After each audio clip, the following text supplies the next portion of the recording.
Bonjour bien-aimés, bienvenue sur la chaîne Esther de l'amour. Aujourd'hui, nous allons nous entretenir par rapport à des questions-réponses. Il y a quelques jours, j'ai eu une amie d'enfance avec qui je me suis entretenue par rapport à des questions et j'aimerais les partager avec vous.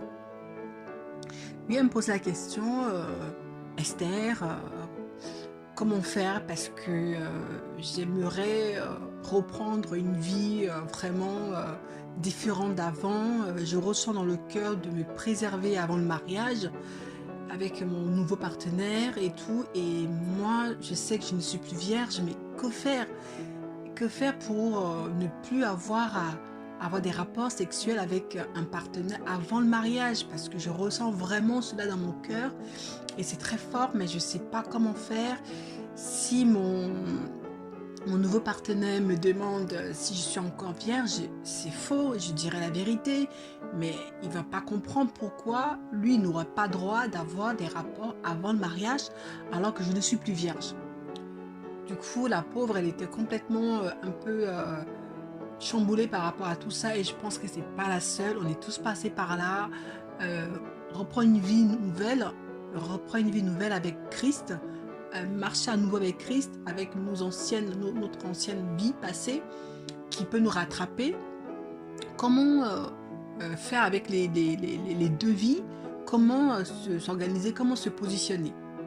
Ben, vous savez, c'est très simple. Vous avez votre vie d'avant Christ et vous avez votre vie après avec Christ.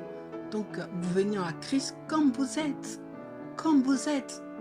Donc, du coup, c'est pas parce que avant, effectivement, tu étais peut-être, je dis n'importe quoi, une prostituée, entre guillemets, tu étais un vagabond, tu étais un menteur, un tricheur, un escroc, que le jour où tu rencontres Christ, tu es obligé de rester escroc toute ta vie.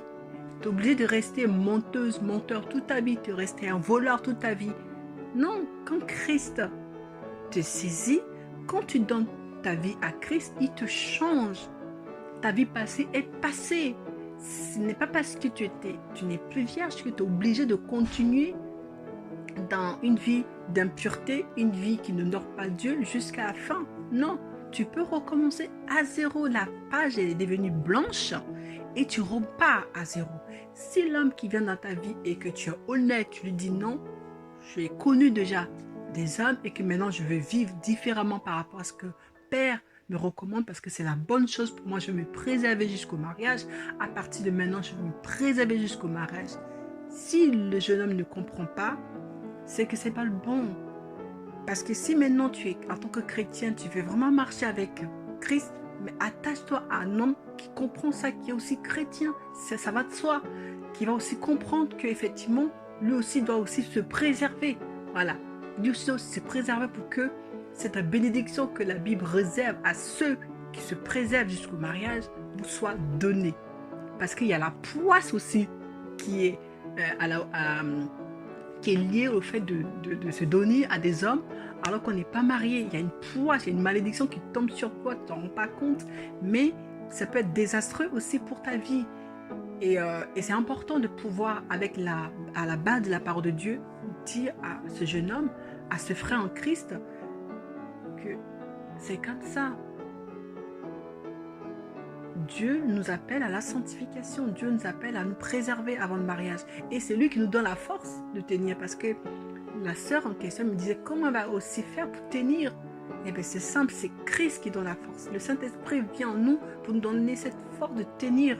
Et plus tu liras la parole de Dieu sur tous les thèmes qui traitent de la purification, de se tenir, de rester fidèle à Dieu, de tenir ferme face à la débauche du corps, eh bien je t'assure, tu auras toute la force nécessaire pour tenir. Avec l'aide du Saint-Esprit, tu pourras tenir.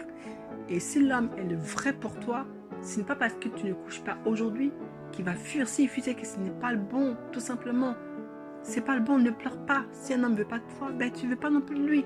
Et tu avances. Le plus important, c'est que tu te préserves et que tu restes fidèle à ton Père, parce que c'est lui qui tient ta vie. C'est lui qui te donne cette arme de paix. C'est lui qui console ton cœur. C'est pas l'homme. Aujourd'hui, il prend, il s'en va. Aujourd'hui, il t'aime, demain, il ne t'aime pas. Lui, il t'aimera toute ta vie. Père, il sera tout le temps avec toi.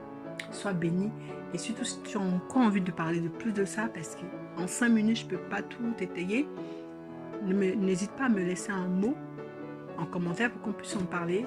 Et que si vous voulez que je fasse d'autres vidéos là-dessus, ben j'en ferai avec plaisir. Que Dieu vous bénisse. Amen.